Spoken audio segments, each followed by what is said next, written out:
Amen. Alléluia. Est-ce qu'on peut se lever, s'il vous plaît? Il ne faut pas être familier avec la parole de Dieu. On peut rater des perles. Hein? Dieu a parlé ce matin. En tout cas, moi, il m'a parlé. Et merci pour mon frère Atas qui a utilisé cette parole de Dieu pour nous encourager et nous reprendre aussi. Donc, je voudrais juste que dans la prière, on se laisse interpeller par le Saint-Esprit autour de ce message, afin qu'on ne balaye pas comme ça. Hein? On aura certainement beaucoup de temps dans la parole, les prières, etc. Mais je ne veux pas qu'on passe à côté de tous ces moments importants, car nous serons jugés selon sa parole, n'est-ce pas? Baissons la tête et prions ensemble, s'il vous plaît. Seigneur, on te remercie pour cette parole. Et Seigneur, nous reconnaissons à bien des égards que nous ne sommes pas des sacrificateurs. Nous reconnaissons, Seigneur, que parfois nous chantons avec l'esprit qui est ailleurs, que trop souvent nous chantons avec religiosité, alors que tu nous dis, c'est vrai, comme on l'a entendu tout à l'heure, que tout ce qui respire loue l'Éternel. Nous voulons te respirer, que notre vie soit une louange, que notre vie soit une adoration. Seigneur, je sais que ce matin, il y a forcément des choses que tu pointes du doigt, nous concernant et me concernant. Personnellement, je dépose tout ce qui fait obstacle à ma sacrificature devant toi.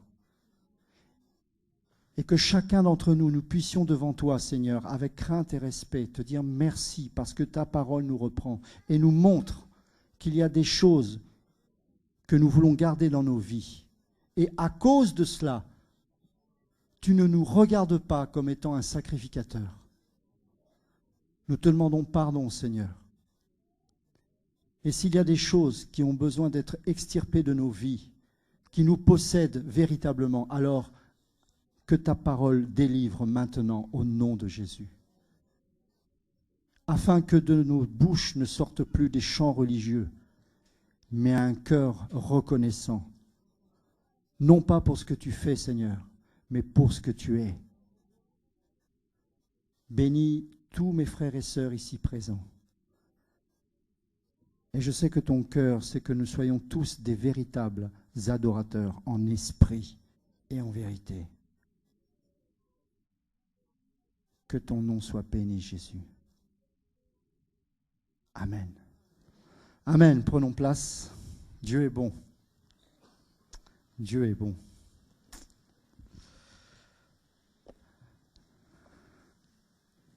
Ce que j'aime avec la parole, c'est qu'elle nous remet en question en permanence. Et vous savez, la réforme, ce que, en toute modestie, parce que nous ne sommes pas Luther, loin s'en faut, mais ce que des hommes comme Luther n'ont pas su saisir à la fin de leur vie, c'est que cette réforme devait continuer.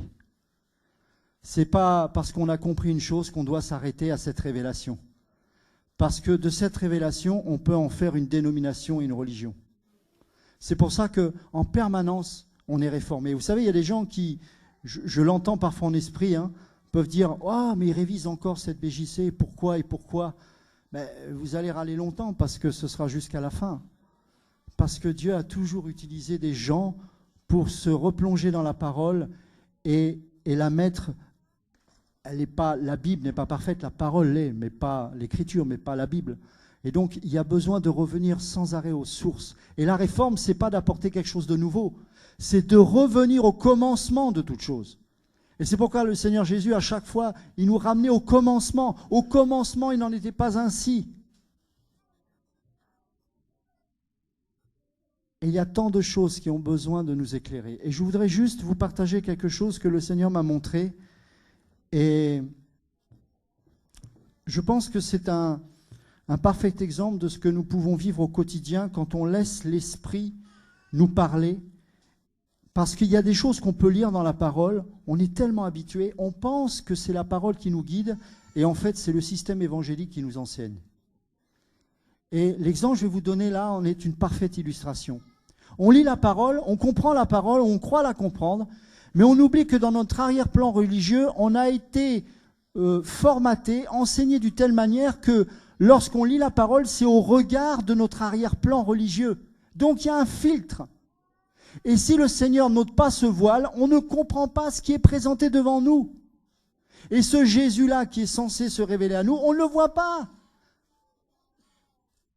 Et donc on a besoin justement que ce voile soit ôté en permanence, afin qu'il nous libère de la religion. N'oubliez pas que nous avons plus de 15 siècles de domination catholique. Ça laisse des traces. Ça a laissé des traces chez Calvin, ça a laissé des traces chez Luther, chez Zwingli. Donc vous comprenez bien que seul le Saint-Esprit nous enseigne. C'est dans ce sens-là qu'il faut interpréter cette parole. Parce que Dieu utilise des hommes et des femmes pour que nous puissions entendre la parole de Dieu. Mais le Saint-Esprit seul peut nous délivrer de la compréhension que l'on doit avoir de cette parole. Et c'est pour ça que je bénis Dieu pour ce que j'ai entendu ce matin. Et vous savez, cette parole, si on est orgueilleux, on va passer à côté. On va passer à côté. Et le prédicateur doit se laisser autant reprendre que les autres lorsqu'il entend cette parole. Parce que sinon, on va passer à côté. J'ai besoin d'être nourri. Parce que ce que je crois connaître, finalement, quand la parole m'éclaire et que le Saint-Esprit m'enseigne, je réalise que j'avais une mauvaise compréhension de cette parole. Est-ce que vous comprenez? Amen. On va prendre le livre de Genèse. Justement, on va aller au Béréchit, au commencement.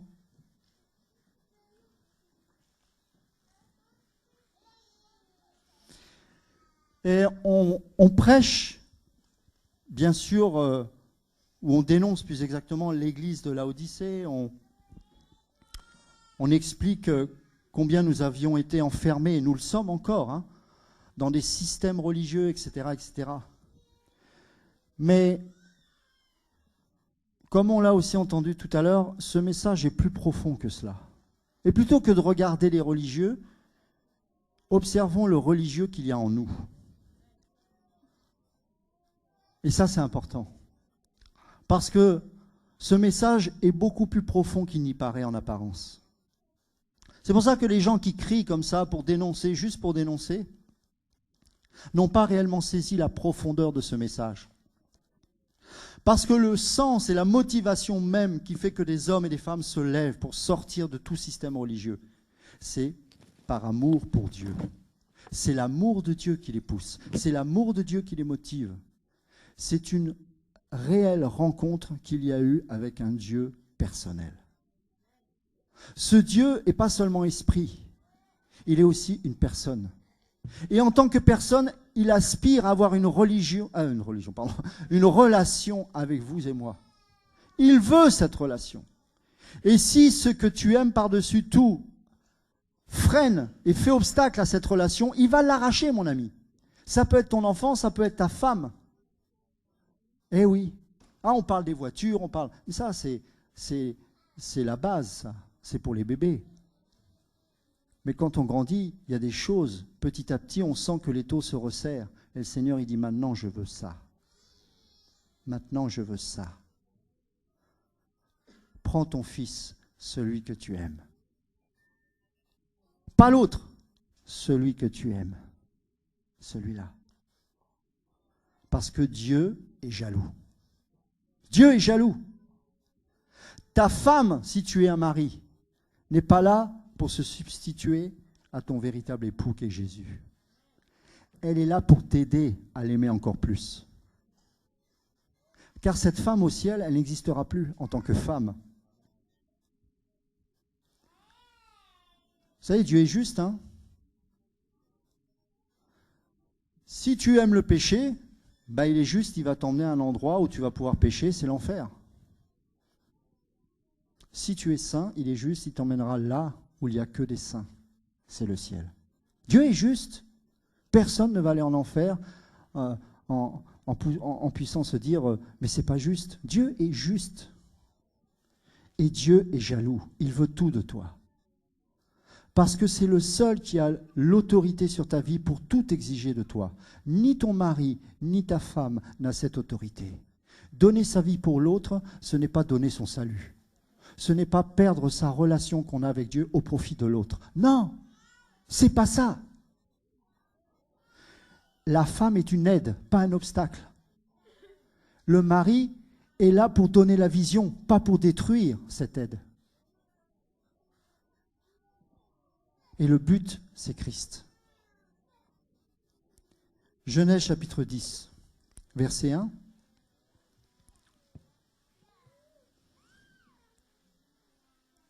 Genèse chapitre 10, verset 1. Voici la postérité des fils de Noé, Sem, Cham et Japheth. Il en naquit des fils après le déluge. Les fils de Japheth furent Gomer, Magog, Madai, Javan, Tubal, Méchec et Tiras. Et les fils de Gomer, Ashkenaz, Riphat et Togarma.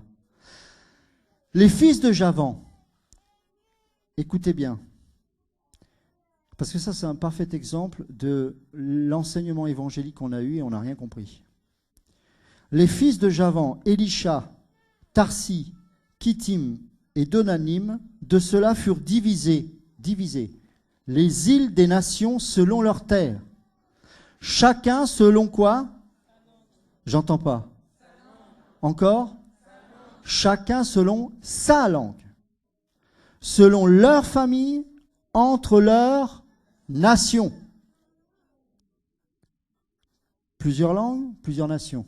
On est d'accord, c'est écrit, c'est pas moi. Vous êtes d'accord ou pas? D'accord, donc pas de raison de me lapider. On continue. Et les fils de Cham furent Cush, Mitzraïm, Put, Canaan. Et les fils de Cush, Saba, Avila, Sapta, Raéma et Sapteka. Les fils de Raéma, Séba et Dédan. Cush engendra aussi Nimrod. Écoutez bien, c'est lui qui commença à être puissant sur la terre. Il fut un puissant chasseur devant Yahweh. C'est pourquoi l'on a dit, comme Nimrod, le puissant chasseur devant Yahweh. Et le commencement de son règne fut Babel.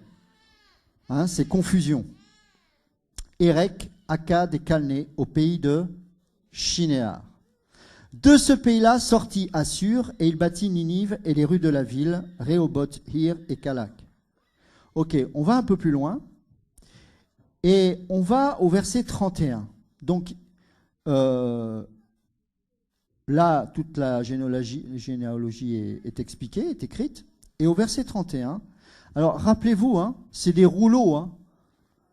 Donc le livre de Genèse n'était pas divisé en chapitres. C'était des rouleaux entiers. Donc il n'y a pas de séparation entre le verset 31 et le chapitre 11, verset 1. Dans votre esprit, ôtez le chapitre 11 et on va lire d'une traite. Et là, on va bien comprendre le contexte. Donc je lis à partir du verset 31 et on va continuer au verset 1 et 2, etc. Mais dans votre esprit, notez bien, on enlève le contexte du chapitre 11, c'est un seul et même rouleau. D'accord ?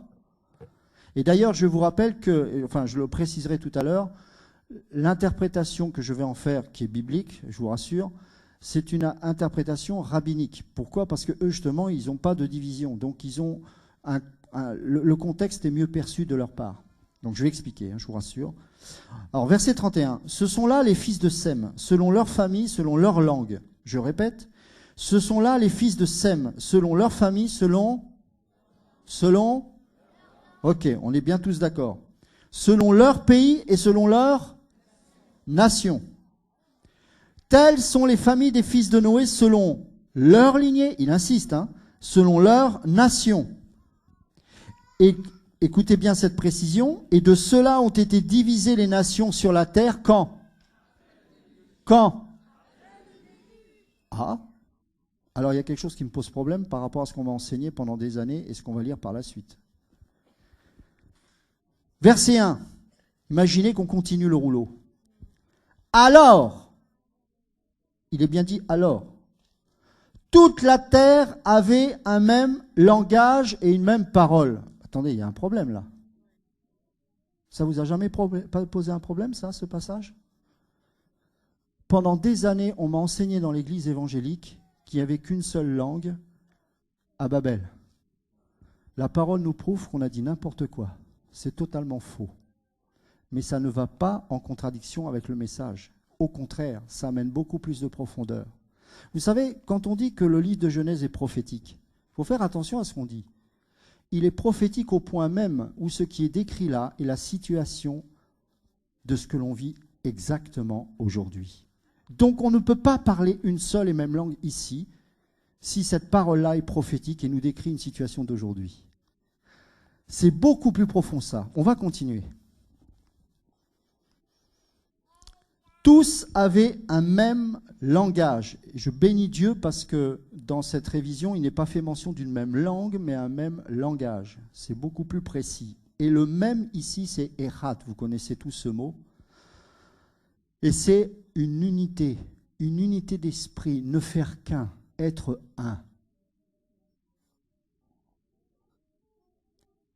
Ils avaient tous un même langage et une même parole. Mais il arriva, verset 2, qu'étant partis de l'Orient, ils trouvèrent une vallée au pays de Shinéar, où ils habitèrent. Je vais m'arrêter là. On développera un petit peu après. Ce qu'on a besoin de comprendre ici, c'est que ce n'est pas parce que tu parles la même langue que moi que nous faisons un. Allô? Je répète. Ce n'est pas parce que tu parles la même langue que moi que nous sommes un. Car c'est l'Esprit qui va tester si nous ne faisons qu'un ou pas. Deuxième chose.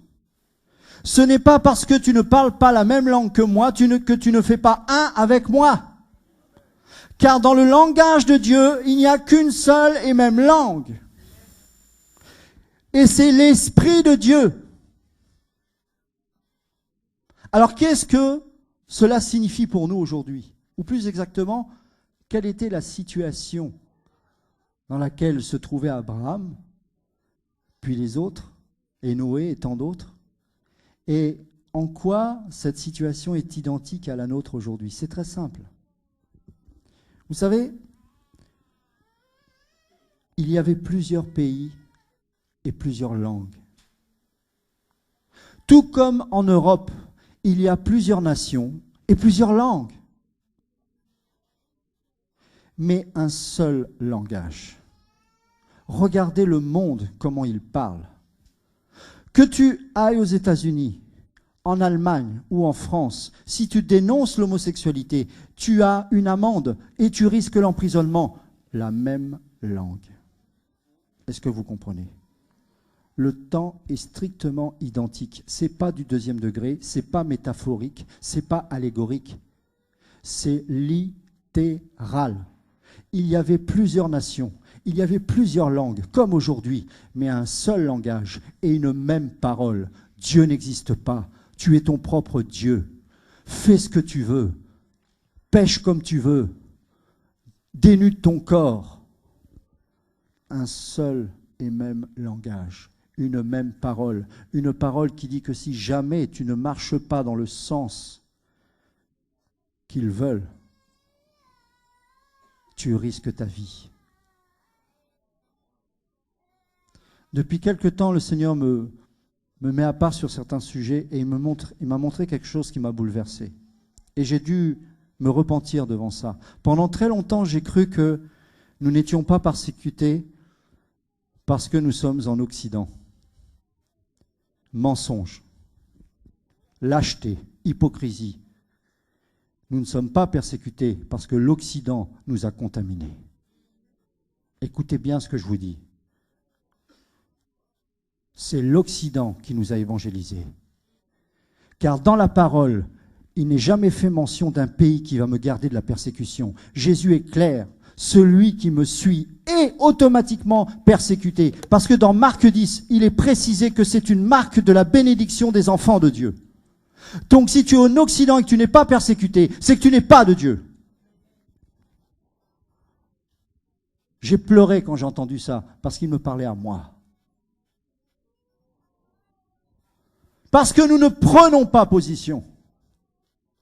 Je ne parle pas de cette espèce évangile où on parle Jésus comme on l'a entendu tout à l'heure à tout beau de chant et ça n'a pas de sens parce qu'on s'attire des combats inutiles. Je vous parle en profondeur. Je vous parle de prendre position.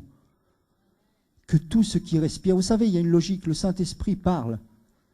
Il a été dit tout à l'heure, et c'est la parole qui le dit, que tout ce qui respire loue l'Éternel. Moi, j'ai rencontré une sœur.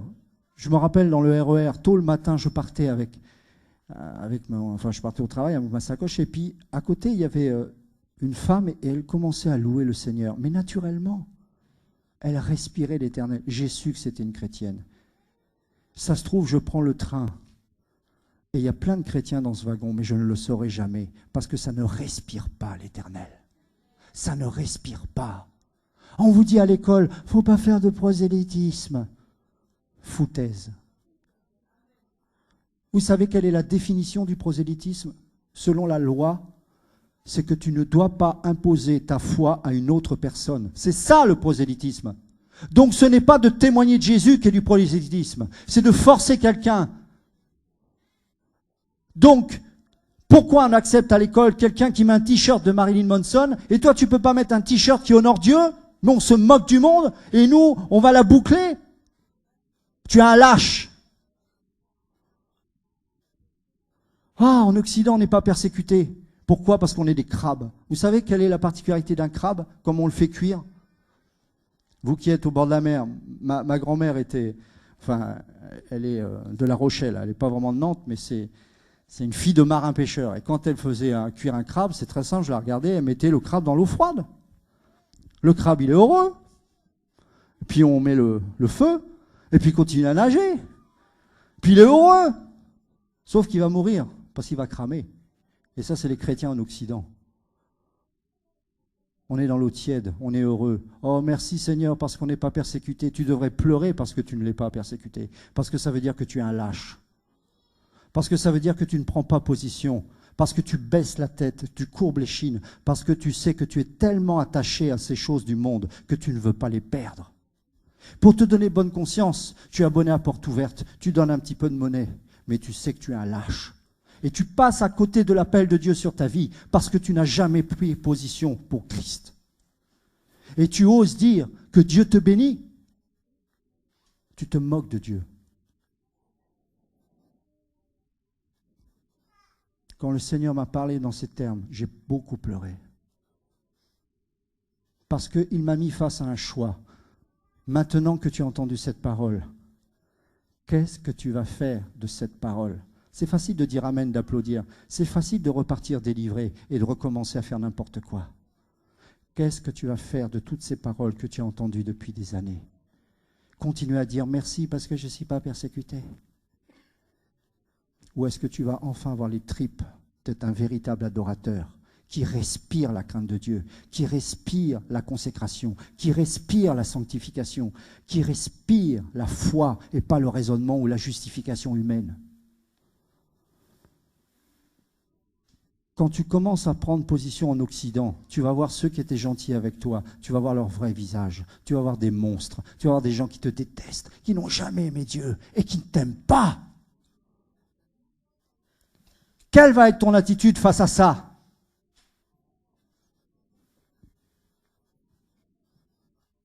Ah, mais il faut être sage. Cette sagesse-là, elle est terrestre, charnelle et diabolique, nous dit Paul. Je ne veux pas passer pour un fou. La sagesse de Dieu est folie aux yeux du monde. Saisis-toi et t'empare. Jean Hus, il a marché à contre-courant. Jean Hus a chanté les louanges sur un bûcher. Je vais te dire un truc. Tu vas mal finir. Arrête de croire que tu vas être béni, que tu vas avoir une belle baraque, que tu vas avoir une femme. Tu n'es pas là pour chercher une femme ou un mari. Tu n'es pas là pour ça. Tu es là pour servir Dieu et pour offrir ta vie comme un sacrifice.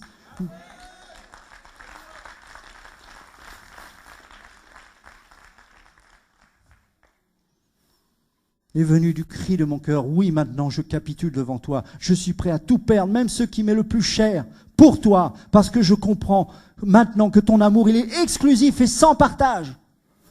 Et je ne pourrai pas aller au ciel si je suis toujours animé de cette tiédeur.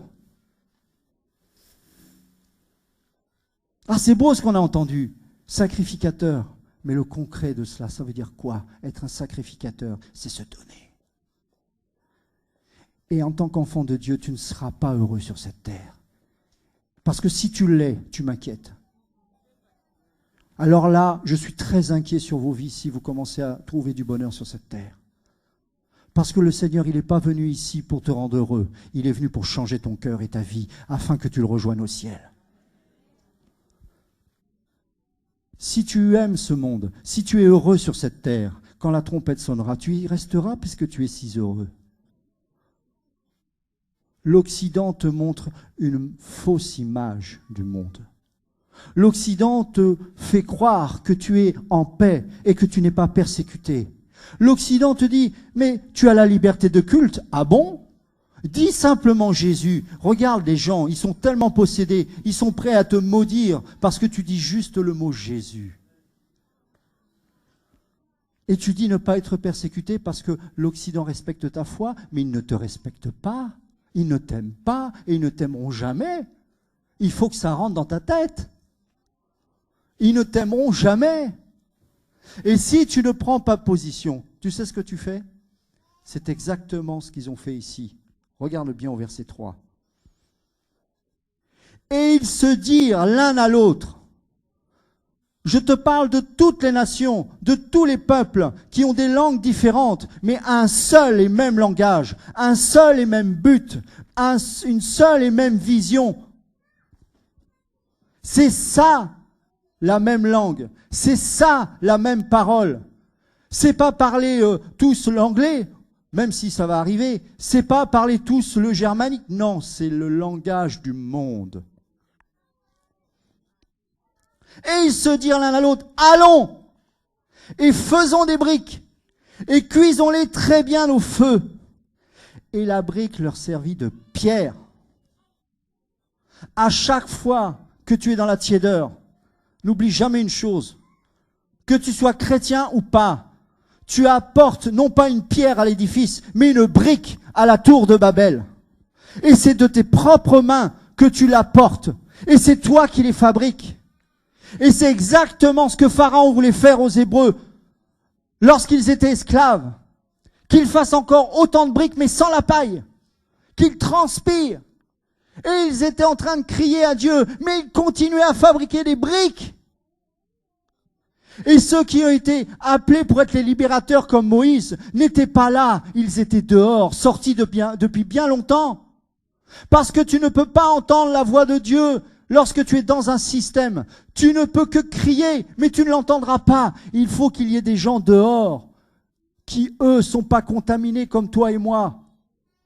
Parce qu'un prophète est dehors. Un prophète n'est pas dedans. Un prophète ne fabrique pas des briques. Il est assis sur la pierre angulaire qui est Christ. Et il est dans le repos de Dieu. Depuis quand un prophète vient manger avec des présidents? Depuis quand? Ce sont les présidents qui doivent avoir la crainte de ces prophètes. Mais qu'est-ce qu'il va m'annoncer encore, celui-là? Mais non, on pactise, on mange. J'ai vu une vidéo où il y avait un gars complètement saoul, maire d'une ville, qui était en train d'honorer un soi-disant prophète. Mais où est le discernement de ce soi-disant prophète? C'est la séparation. Et dans la séparation, on discerne les choses. Hérode tremblait devant Jean le Baptiste. Jean le Baptiste n'était jamais invité à la table de ce roi. Où sont ces véritables prophètes et ces hommes de Dieu qui n'ont pas peur de prendre position? Prends position, tu vas voir l'Occident qui va montrer son vrai visage. Et là, tu vas voir, c'est donc ça. C'est donc ça. Une femme dans une boulangerie a refusé de vendre un gâteau de mariage pour un couple homosexuel. La Ligue, la LGBT, je crois, a porté plainte. Elle a été ruinée, elle a fait faillite. Elle a eu une amende de 150 000 $. Elle a été obligée de vendre sa pâtisserie. Heureusement, quelques chrétiens se sont réveillés. Et elle s'en est sortie parce que les gens ont fait des dons. Un couple, pas des nés nouveaux, des catholiques, c'est grave. Les catholiques, même pas des nés nouveaux, ils ont pris position. Quand leurs enfants, ils ont commencé à recevoir l'enseignement comme quoi il fallait se masturber parce que c'était bon. Ils ont retiré leur enfant de l'école, ce qui est légal. En Allemagne comme en France, jusqu'en CP, on peut garder notre enfant à la maison. Ils ont dit non, ça on refuse. Depuis plus de 6 mois, son mari est en prison à cause de cela. L'Occident tolère ta foi, c'est une plaisanterie j'espère. Prends position et tu vas voir le vrai visage de l'Occident. Tu vas avoir des galères. Et arrête de prier pour avoir une bénédiction sur cette terre, parce que ça va être le début des catastrophes. On va saisir ta maison, le huissier va débarquer. Où sont ces hommes et ces femmes qui ont les tripes et le courage d'arrêter de trembler parce qu'ils vont perdre leur petit bonheur terrestre? Tu crois au ciel? Ça ne se voit pas. Parce que tu aimes cette terre. Va à Aigues-Mortes, près de Montpellier, et va visiter cette fameuse tour où on a enfermé des chrétiens lorsque Louis XIV a cassé l'édit de Nantes et qui s'est mis à persécuter les protestants. Il y a une femme qui est restée dans cette tour pendant plus de 20 ans à cause de cette foi. Elle s'appelle Marie Durand. Et quand vous allez dans cette cellule, vous y voyez encore une trace de sa foi. Parce que sur ce mur, vous savez ce qu'elle a marqué pendant 20 ans? Résister. Je suis fatigué du christianisme, je vous le dis. J'en ai marre d'entendre des prières où à 50 balais, on cherche à avoir un enfant alors qu'on est déjà ménopausé. Qu'est-ce que c'est que cet évangile? Où est Dieu là-dedans? Où est Dieu? On veut être délivré pour retourner chez les démons. Mais qu'est-ce que c'est que ce christianisme? Si Dieu te délivre, c'est pour que tu le serves. Pas pour que tu retournes dans ton vomi. Je découvre la véritable face de l'Occident. L'Antéchrist, il ne va pas apparaître en Arabie Saoudite, mon ami. L'Antéchrist, il y en a déjà plein aujourd'hui, mais l'Antéchrist, celui dont on parle réellement. Hitler est venu d'Europe. Napoléon est venu d'Europe. Charlemagne est venu d'Europe. Et l'Antéchrist va apparaître de l'Europe. Et les chrétiens, pendant ce temps-là, ils vont continuer à l'adorer en fabriquant des briques et en construisant cette tour de Babel. Oh, mais on loue Dieu? Non, tu fabriques des briques. Tu chantes, comme on l'a entendu ce matin. Tu chantes, tu chantes, tu fais des briques. Même si tu chantes et que tu n'es pas au Seigneur, ce n'est pas neutre, ce n'est pas anodin, ça a des conséquences. Tu ne t'en rends pas compte, mais ça a des conséquences. Et les conséquences, c'est que tu participes à la construction du royaume de l'Antéchrist. Tu m'entends? À chaque fois que nous nous comportons en religieux, nous sommes là avec un même langage avec les gens du monde. Et comme eux, peut-être avec une langue différente, peut-être avec un vêtement différent, un vêtement religieux, un vêtement du manteau religieux. Mais comme le païen, comme l'impudique, ensemble, avec le même langage, on va apporter une brique au lieu de s'asseoir sur la pierre. Et ça, c'est le drame de l'Occident. Tu quittes le système pour aller où? L'Occident même est un système. Le monde est un système. 1 Pierre 2,11 nous dit « Je vous exhorte en tant qu'étrangers et voyageurs sur cette terre à vous abstenir des convoitises charnelles qui font la guerre à l'âme. » Comment t'abstenir de ces choses si tu n'es pas un étranger et un voyageur sur cette terre? Comment être délivré du péché si tu ne te considères pas comme un étranger et un voyageur sur cette terre? Comment vivre une véritable foi en Christ si tu ne te considères pas comme un étranger et un voyageur sur cette terre? Laisse-moi te dire une chose, parce que Dieu t'aime, il va te dépouiller, il va te ruiner, il va prendre tout ce qui va te faire mal parce que tu y es attaché. Et toi, tu vas crier, mais Seigneur, m'aimes-tu? Et tu ne l'entendras pas parce qu'il est en train de te dire, voici la preuve de mon amour pour toi, je te dépouille de tout ce qui t'empêche de m'aimer. Ça fait longtemps qu'on a perdu le vrai évangile, depuis des siècles.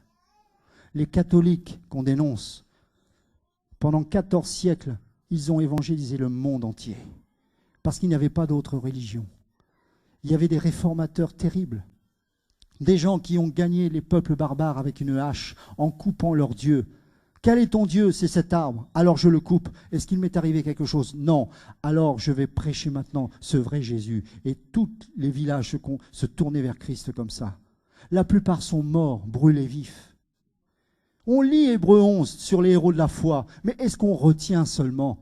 J'ai l'impression qu'on lit ça comme un livre du passé, un livre d'histoire, un livre qui n'a plus de conséquences pour nos vies. Et pour cause, ça ne nous parle plus parce que nous ne sommes pas le prolongement de ces héros de la foi. Laisse-moi te dire, mon frère et sœur, tu sais pourquoi tu aimes tant le système? Parce que ça te déresponsabilise.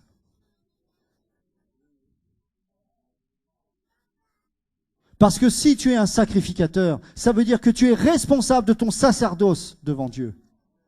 Et là, tu ne pourras plus te dire, pasteur, pasteur, pasteur. C'est toi et Dieu. Que fais-tu de ce que tu as entendu? Oh, j'ai toujours eu à cœur un orphelinat. J'ai toujours eu à cœur d'aller de... Bla, bla, bla, bla, bla. Mais j'ai pas d'argent. Mais... écoute-moi bien, dans toute l'histoire de l'Église, tous les réformateurs, tous les missionnaires n'ont jamais eu d'argent. Je te défie de m'en trouver un. Il n'y en a pas. Par contre, aujourd'hui, l'Église est riche, mais il n'y a plus de missionnaires. C'est étrange. Ah si, il y a des kékés sur Internet, sur leur salon avec leurs gros bidous, et puis voilà, on prêche. Il faut arrêter tout ça.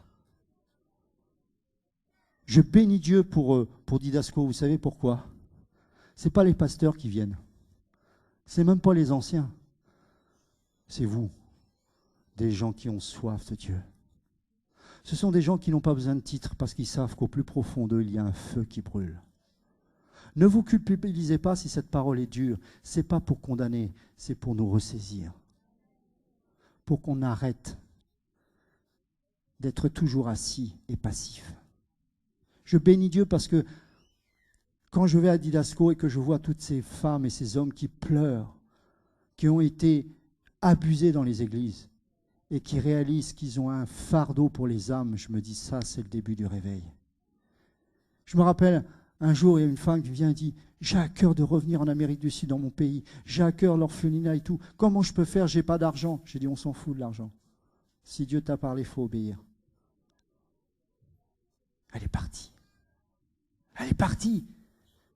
Je dis là, la parole fait un effet. Peut-être que tu ne vas pas aller loin, mais ça va changer ta vie. Tu vas commencer à accepter le dépouillement. Comment ça se fait qu'il y ait autant de problèmes de couple chez les chrétiens? Parce qu'on passe sans arrêt du temps à se dire « Toi, tu as tort, c'est moi qui ai raison, et blablabli, et blablabla. » Pendant ce temps, les âmes vont en enfer. Pendant ce temps, alors que Dieu t'avait qualifié pour peut-être aller au Cameroun, peut-être aller au Togo, peut-être aller je ne sais pas où, en Chine, eh bien pendant ce temps, on se chamaille et on passe à côté de l'appel. Replonge-toi dans les héros de la foi. Veux-tu continuer encore à fabriquer des briques et participer à l'œuvre de l'Antéchrist? Car si nous restons comme ça, c'est exactement ce que nous sommes en train de faire. Et la brique leur servit de pierre. Vous savez ce que ça veut dire, ça? Ça veut dire que la brique, qui est la religion, a remplacé Christ, qui est la pierre. Je répète. Et la brique leur servit de pierre. La brique devient ta caution. Mais je vais au culte. Mais je me sanctifie. Je couche pas. Je regarde pas des films porno. Ben encore heureux, c'est le béaba. Mais ta vie s'arrête juste là. Et tu t'appuies sur ta justice propre, sur ce que tu fais. Alors que tu dois t'appuyer sur Jésus. Paul disait Christ est ma vie. Rappelez-vous de cela. Paul disait Christ est ma vie et la mort m'est un gain. Est-ce qu'on est capable de le citer ce verset? Est-ce qu'on est capable de le saisir vraiment en esprit? Christ est ma vie et la mort m'est un gain. Soyons tous, mes amis, des étrangers et des voyageurs sur cette terre. Et le bitume leur servit d'argile. Puis ils dirent, allons, bâtissons-nous une ville et une tour dont le sommet soit jusqu'aux cieux, et faisons-nous un nom. Pourquoi un nom? Dans la pensée hébraïque, le nom est toujours lié à l'identité. Quand Dieu a donné le mandat à Adam de nommer les animaux, il leur attribuait un caractère. Quand il disait éléphant, eh ben, il lui donnait le caractère de l'éléphant. Le nom est lié à l'identité. Quand Jacob, qui veut dire magouilleur, a été, quand il a été nommé ainsi, oui, ça correspondait à ce qu'il était avant d'avoir véritablement saisi Christ. Parce que Jacob veut dire magouilleur, et c'est ce qu'il a fait. Donc le nom est toujours lié à l'identité. Et là, c'est plus Dieu qui donne un nom. Ils se disent, faisons-nous un nom. Donnons-nous une identité. Soyons notre propre Dieu. Ayons notre propre religion. Élevons-nous. Et ils vont même jusqu'à utiliser la Bible pour déclarer qu'ils sont eux-mêmes Dieu. Et qu'en prononçant un verset, ils ont le pouvoir de changer les choses. Ils utilisent des versets pour faire de la sorcellerie. La foi vient de ce que l'on entend, et ce que l'on entend vient de la parole de Dieu. Pas de ce que tu voudrais qu'elle dise réellement sur toi. La soumission, l'humilité, ça devient des gros mots dans l'Église. La redevabilité, être capable de considérer l'autre comme supérieur à soi-même. Toutes ces choses, toutes ces prières qui me donnent la nausée. Donne-moi, les prières frigo. Vous savez ce que c'est qu'une prière frigo? Remplis-moi. Donne-moi, donne-moi, donne-moi, donne-moi, donne-moi. Je veux un mari, je veux une femme. Ferme-la. Ferme-la au nom de Jésus, ferme-la. Repens-toi et convertis-toi, sérieusement. Je ne plaisante pas, arrête avec ça. Tu n'es pas là pour remplir ton ventre. Arrête d'attrister le cœur de Dieu. Arrête ça. Convertis-toi et arrête d'utiliser le nom de Dieu en vain. Respecte-le. Il n'est pas ton pote, il n'est pas mon pote. Il règne. Il est le roi des rois. Il est le Seigneur des seigneurs. Qui es-tu, toi, quand tu as ouvert la bouche? Est-ce que la lumière est apparue? Non. Est-ce que quand tu dis quelque chose sur une personne, ça change son cœur? Non. Lui, oui. On respecte son père, il est ton père. Tu te justifies en disant « Ah, j'ai réussi à faire ça », alors que depuis toute éternité, il savait ce que tu étais en train de faire. Il est ton Dieu, il n'est pas ton pote. Respecte-le, adore-le, honore-le. Viendra un temps où il n'y aura plus de souffrance là-haut. Et là, tu auras compris quel aura été le sens de ta vie. Mais tu n'es pas ici pour t'épanouir ou t'éclater. On n'est pas en boîte ici. On n'est pas en boîte de nuit. On n'est pas là pour gigoter, se dire alléluia, avoir le petit frisson et s'en aller comme si de rien n'était.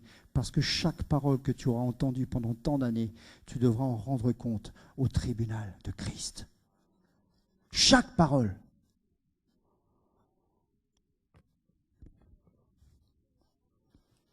Allons, bâtissons une ville. Regardez ce qui s'est passé plus loin avec Abraham. Chapitre 12, verset 4, toujours dans le livre de Genèse. Abraham donc partit comme Yahweh le lui avait dit. Qu'est-ce qu'il lui a dit? Sors. Sors d'où? De Shinéar, de Ur en Chaldée. Sors de là. Abraham était jeune, il avait 20 ans. Oh, mais je suis trop vieux, je ne peux plus. Moi, j'ai plus la pêche, j'ai plus l'énergie. Non, il était âgé de 75 ans. 75 ans. Pendant 75 ans, il a été dans la culture de Babylone. Pendant 75 ans, il a été enseigné par Babylone. Pendant 75 ans, sa femme, ses enfants, sa famille, enfin ses enfants, il n'en a pas, c'est plus tard, mais ce que je veux dire, c'est que tout son environnement familial, tout était imprégné de Babylone. Et même lorsqu'il est sorti, il a dû faire une étape parce qu'il avait du mal à se séparer de sa famille. Oh, mais moi je ne peux pas passer de mon papa. Moi j'ai besoin de ma maman. Tu as besoin de Jésus. Parce que c'est lui ton père et tu blesses le cœur du père quand tu parles ainsi. Tu n'as qu'un père, tu n'en as pas 35. Le père que Dieu t'a donné dans ta chair, c'est pour te former, pour te préparer, mais pour qu'ensuite il te libère. Tu dois avancer. Et tu dois sortir de Babylone. Tu dois sortir de Shinéar. Tu dois sortir de ces endroits. Parce qu'un chrétien ne peut pas rester là. Il ne peut pas. Abraham prit aussi Sarai, sa femme, et Lot, fils de son frère, avec tous les biens qu'il avait acquis. Et les personnes, alors j'aime beaucoup, c'est vrai que c'est bon d'avoir mis ce mot-là, parce qu'en fait, dans la Louis II, il est mis « et ses serviteurs ». C'est totalement faux, parce que dans le mot hébreu, c'est même plus fort que personne, c'est « il prie les âmes ». Vous imaginez la portée de ce que ça veut dire? Il prie les âmes. Ça veut dire que là, c'est une question de salut. Il prie les âmes. Il n'a pas voulu laisser les âmes dans cet enfer-là. Il a juste, écoutez bien, il a juste entendu Dieu lui parler. C'est tout. Il n'a pas reçu la révélation de je ne sais pas quoi. Non, juste Dieu lui a parlé. Il n'avait jamais entendu Dieu. Il a parlé une fois. Il a fallu qu'il sorte et qu'il sauve les âmes, qu'il les sorte de Babylone, parce qu'il comprenait que c'était une question de salut. Une question de salut. Rappelle-toi, la première fois où tu as entendu Dieu d'une manière distincte. Il faut que je m'en sorte de là. Il faut que je parle aux autres âmes qui sont prisonnières. Et tu as eu le tort, comme moi, de rentrer dans une religion et ça a totalement disparu. Tu t'es refroidi. Il faut ressortir à nouveau, et ressortir à nouveau, et ressortir à nouveau. Sors!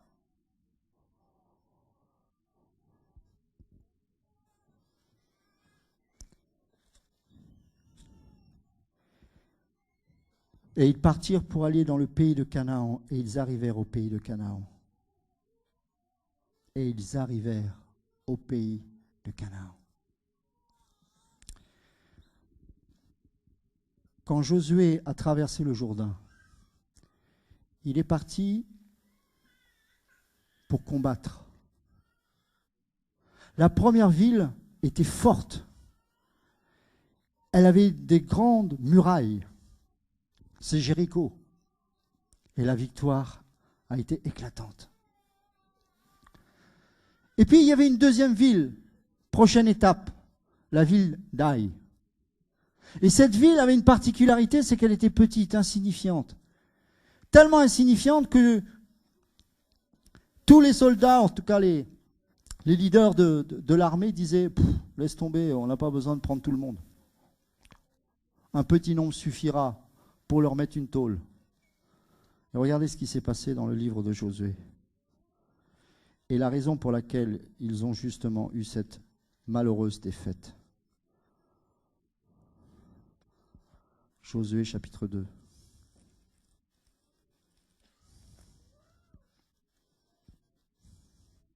Non, c'est un peu plus long, excusez-moi. Voilà, Josué chapitre 7.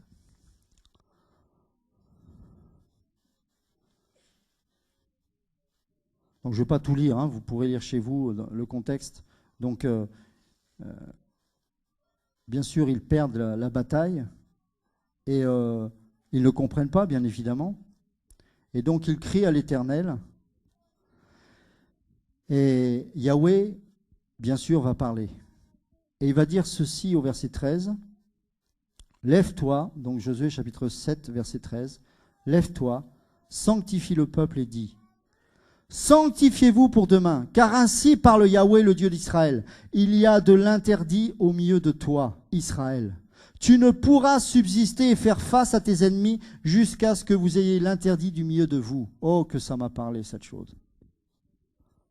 Je ne comprends pas pourquoi les démons obtiennent encore des victoires sur ma vie. Je me sanctifie. Qu'est-ce qui se passe? Pourquoi la sorcellerie, j'ai l'impression qu'elle gagne sur ma vie? Qu'est-ce qui se passe, Seigneur? Tu n'es pas entièrement consacré à lui. Il t'a peut-être fait grâce au début parce que tu n'étais pas éclairé. Mais aujourd'hui, tu commences à prêcher un message qui fait trembler les démons. Tu crois qu'ils vont croiser les bras et te regarder comme ça? Mais je ne comprends pas. Je ne me masturbe pas. Je ne regarde pas des films porno. Je ne me goinfre plus. Non. Ça, c'est le béaba, ça. Mais où en es-tu par rapport à ta consécration? Voué par interdit. Ne rien toucher de Babylone. Tu m'entends? Si tu touches une chose de Babylone, tu ouvres une porte. Quand je dis toucher, c'est dans le sens spirituel du terme. C'est d'y porter un regard et d'y être attiré. La victoire, elle est totale, certes à la croix, mais tu l'expérimenteras que si tu mets tout par interdit dans ta vie. Tu m'entends? Tout par interdit.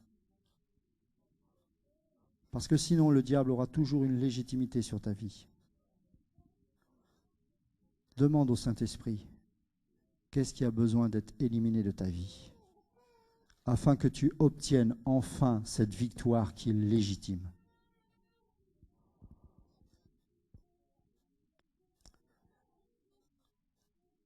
Josué, verset 16, se leva de bon matin et fit approcher Israël selon ses tribus, et la tribu de Juda fut saisie.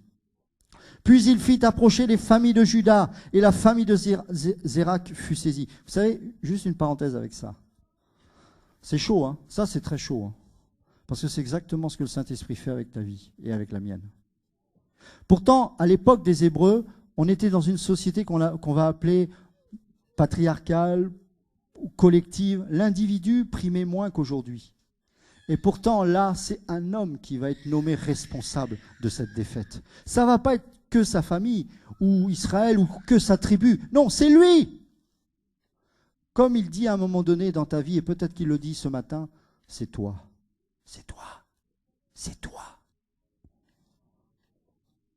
C'est toi. C'est pas ton voisin. Cette parole, elle est pour toi. Arrête de regarder à côté. Arrête de penser que c'est pour ta mère ou ton père. Arrête de croire que c'est pour ton mari ou ta femme. Je te parle de toi. De toi.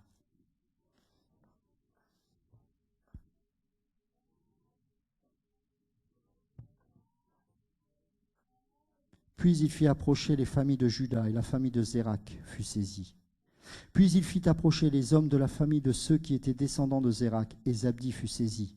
Et quand il fit approcher la maison de Zabdi par homme, Akan, fils de Carmi, fils de Zabdi, fils de Zérak, alors lui il est grillé, hein, on sait exactement qui c'est, hein, de la tribu de Juda fut saisi. Josué dit à Akan, vous savez ce que ça veut dire Akan? Troublé. Troublé. Mon fils, je te prie, donne gloire à Yahweh, le Dieu d'Israël, et fais-lui confession. Déclare-moi, je te prie, ce que tu as fait, et ne me le cache point. Et Akan répondit à Josué et dit, j'ai péché, il est vrai, contre Yahweh, le Dieu d'Israël. Et voici ce que j'ai fait. J'ai vu parmi le butin, quoi?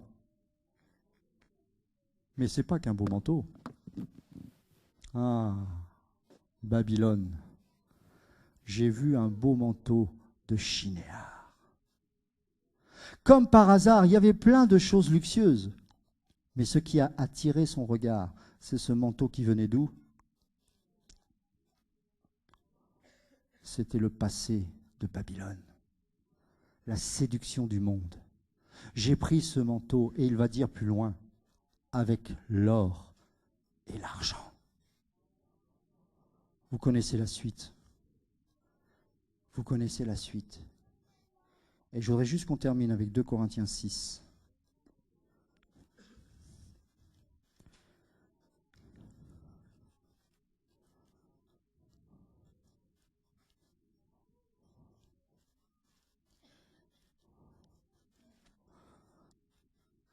« 2 Corinthiens chapitre 6, verset 11.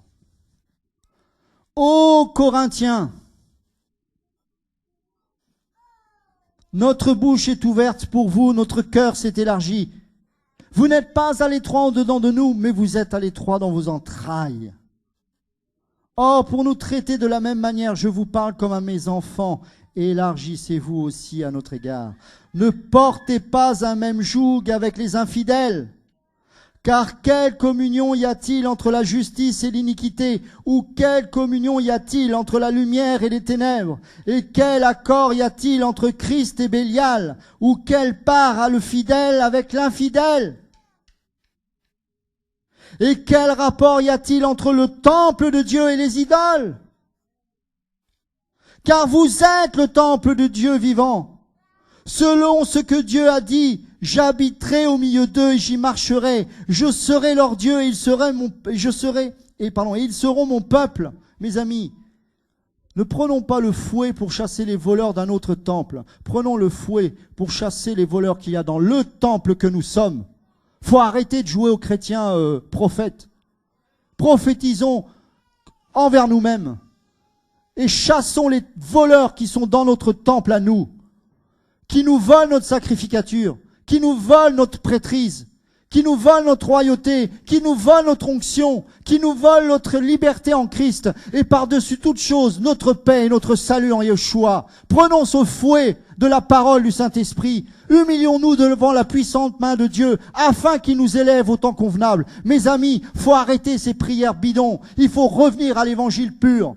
Soyons des hommes et des femmes remplis de foi. Nous sommes responsables du réveil. Qu'en faisons-nous aujourd'hui? Dieu a fait lever des prophètes et des prophétesses pour nous réveiller. Mais maintenant que nous sommes réveillés, c'est pas le moment de retourner au lit. Prenons ce fouet, dire Seigneur, chasse les voleurs qu'il y a dans mon temple, car je veux être dédicacé. Je suis né de nouveau, c'est la dédicace du temple. Quand Salomon a fait cette prière et que le temple a été dédicacé, les sacrificateurs eux-mêmes ne purent rester tellement la gloire de Dieu était présente. Mon ami, si à nouveau le Saint-Esprit te visite et te remplit, tout ce qui est impur en toi partira au nom de Jésus. La parole de Dieu est vraie, ça n'a pas changé. Dieu est le même hier, aujourd'hui et éternellement. Il est le même, il n'a pas changé. Il veut dédicacer ce temple. Mais maintenant, c'est toi le temple. C'est toi qu'il veut visiter. C'est toi qu'il veut remplir. C'est toi qu'il veut changer. C'est toi qu'il veut transformer. Et c'est toi qu'il veut convertir.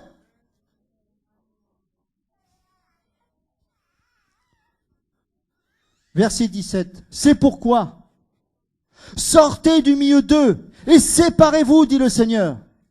Ne touchez à aucune chose souillée. À aucune chose souillée. Lâchez-moi ces briques. Et alors, je vous recevrai. Je serai pour vous un père. Et vous serez pour moi des fils et des filles, dit le Seigneur Tout-Puissant. Mes amis, quelle promesse! Quelle promesse! Il veut nous rentrer dans son intimité. Il veut te donner des secrets qu'il a à te communiquer. Des choses que ton voisin ou ta voisine ne pourra pas entendre. Toi seul, tu les recevras. L'intimité du Père. Mais pour cela, donne ta vie. Mon ami, je t'en supplie, donne ta vie. Arrête de raisonner. Arrête de savoir si c'est vraiment de Dieu tout ça. Ça, c'est démoniaque. C'est de Dieu parce que c'est la parole. C'est écrit, point barre. Les hommes de l'histoire de l'Église n'avaient même pas le quart de la connaissance que nous avons aujourd'hui dans la parole. Ils ont fait 10 fois plus. 10 fois plus! Quand on a enfermé des chrétiens américains dans des camps japonais pendant la guerre, ils avaient juste un petit bout de papier, un petit passage d'un évangile. Ils ont pu tenir grâce à ça. Quand pour la première fois Porte Ouverte est allé en Chine, ils ont vu une multitude d'enfants de Dieu cachés partout. Ils n'avaient même pas de Bible. Regardez ce que l'on a. Regardez le travail qu'on y met pour cela, pour que le peuple soit libéré. Et on n'est même pas capable de lire cette parole. C'est une honte. La parole, ce n'est pas un livre, c'est une personne. La parole, c'est Dieu. Et elle a été faite chair parce qu'elle t'aime. Et elle est venue habiter au milieu des pécheurs parce qu'il nous aime. Cette parole, ce n'est pas un livre. Cette parole, ce n'est pas une religion. C'est un Dieu d'amour qui veut changer ta vie. Même si tu crois avoir été chrétien pendant 30 ans, n'aie pas honte si tu décides enfin de te convertir. N'aie pas honte, Dieu t'aime. Il te reprend parce qu'il t'aime. Les païens ne peuvent pas comprendre ces paroles, mais les enfants de Dieu la saisissent en esprit. Alors si tu es dans ce cas, je t'en supplie, ne résiste pas. Parce que Dieu te destine à une vie merveilleuse. Une vie merveilleuse de moquerie. Tu vas perdre beaucoup d'argent. Ceux que tu aimais vont t'abandonner. Mais ton onction, aïe, aïe, aïe. Ton onction, ça va être quelque chose. Pourquoi? Parce que le temple va être enfin dédicacé. Vous savez, ceux qui ont touché le coffre sur le bœuf, il y en a un qui en a été tué sur le coup. quelqu'un qui est rempli de Dieu, attention, attention. Et ce n'est pas une élite particulière, c'est nous tous ici présents. Ça vaut le coup de vivre cette vie. Même s'il y a des combats, même si on est persécuté, même si on se moque de nous, le fait de sentir sa présence, le fait de pouvoir juste recevoir quelque chose de Dieu qui va changer la vie d'une personne, et ensuite de s'éclipser, de ne pas chercher une religion, de ne pas chercher un ministère, juste toi et Dieu dans sa sainte présence. Il te parle au creux de l'oreille, il te dit des choses qui vont agacer les gens, comme peut-être ça vous agace pour certains, ce que vous entendez là. Mais laissez-moi vous dire, je m'en fous, parce que je sais en qui j'ai cru. Et si ça peut en sauver quelques-uns, alors que Dieu soit béni. Je ne suis pas là, n'applaudissez pas, n'applaudissez pas. Je ne suis pas là pour être honoré ni être applaudi. Je sais que vous m'aimez, ce n'est pas un problème. Mais pensez à Dieu. Oubliez-moi. Oubliez-moi. Pensez au Saint-Esprit. Je vous en supplie. Pensez à cette parole que vous avez entendue. Pensez à celle de tout à l'heure. Parce que si vous avez remarqué, c'est le même esprit qui parle. Et je crois qu'on n'en est qu'au début. C'est même certain. Vous allez certains être délivrés de beaucoup de choses. Ce n'est pas ça le plus important. Allez-vous garder votre délivrance? Et qu'allez-vous faire de votre liberté en Christ maintenant? Je vous laisse avec ça. Et prions juste tous ensemble, s'il vous plaît. Seigneur, nous te remercions pour ta parole. Je sais que tu parles ce matin, Seigneur. Je sais que tu parles. Et Seigneur, je sais que tu veux creuser un chemin dans nos cœurs. Tu veux enlever les épines et les ronces de nos cœurs. Tu veux dégager tout ce qui est obscurci dans nos âmes. Tu veux restaurer notre identité. Tu veux que nous puissions revenir au commencement de toutes choses, là où il n'y avait plus que toi et nous. Juste toi et nous, et personne d'autre. Pas de religieux, pas de pasteur, pas d'apôtre, pas je ne sais quoi. Juste toi et nous. Ô Seigneur, accorde-nous cette grâce de pouvoir revivre ce que nous avions perdu. Accorde-nous cette grâce de pouvoir revenir au commencement de notre foi. Libère-nous de notre amour du monde, de notre idolâtrie des hommes et des femmes. Libère-nous du péché sous toutes ses formes et que nous puissions avoir comme toi tu vois. Que nous puissions voir comme toi tu vois, Seigneur. Entendre comme toi tu entends. Nous ne voulons pas ressembler à un prédicateur, une prophétesse ou je ne sais pas quoi. Nous voulons te ressembler. Et je sais, Seigneur, que humainement pour moi, c'est strictement impossible. Je ne peux pas. Je n'y arriverai jamais. C'est pour ça que je décide de mourir à mes ambitions personnelles. Je décide de mourir à mon amour du monde, à mon amour de tout ce qui m'empêche de te vivre. Je veux m'offrir, comme je l'ai entendu ce matin, sur l'autel. Brûle-moi, consume-moi. Fais de moi un adorateur, non pas comme moi je l'imagine ou je le considère, mais comme toi tu veux. Fais ce que tu veux, même si je réalise que c'est dur, parce que je sais que ça amène des souffrances et bien des brisements, mais je veux te ressembler, parce que je veux aller au ciel. Je suis dégoûté de ce monde, et je suis dégoûté de moi-même. Seigneur, sauve-moi. Seigneur, sauve-nous. Sauve-nous au nom de Jésus. Merci pour mes frères et sœurs, parce que je sais qu'ils aiment ta parole. Sinon, ils seraient déjà partis depuis bien longtemps. Je te remercie, Seigneur, parce que ce n'est pas facile de dire ces choses, mais je sais que tu es là et que tu aimes chacun d'entre nous.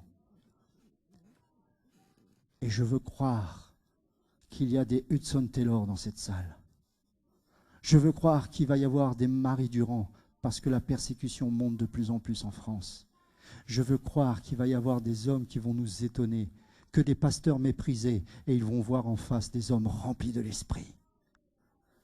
Les autorités trembleront parce qu'ils verront des hommes et des femmes qu'on ne pourra plus corrompre, qui refuseront les honneurs, qui refuseront la gloire, mais qui accepteront d'être un témoin de Jésus. Et alors, on se retrouvera au ciel tout ensemble, et il effacera toute larme. On pourra se voir avec un regard pur, saint, parfait. On sera totalement délivré. On sera heureux pour l'éternité. Et on se dira, mais qu'est-ce que ça a été 70 ans sur cette terre? C'est rien. C'est rien. Même 20 ans dans un camp de concentration, c'est rien comparé à l'éternité que tu nous as réservée dans ta sainte présence. Seigneur, je te bénis. Parce que la seule personne qui pouvait nous libérer de ce monde, c'était toi. Et tu l'as fait. Alors oui, nous pouvons t'adorer. Pas parce que tu nous as bénis sur cette terre, mais parce que tu nous as libérés de cette terre. Quelle puissance, quelle grâce et quel honneur. Que ton nom soit béni. Amen. Amen.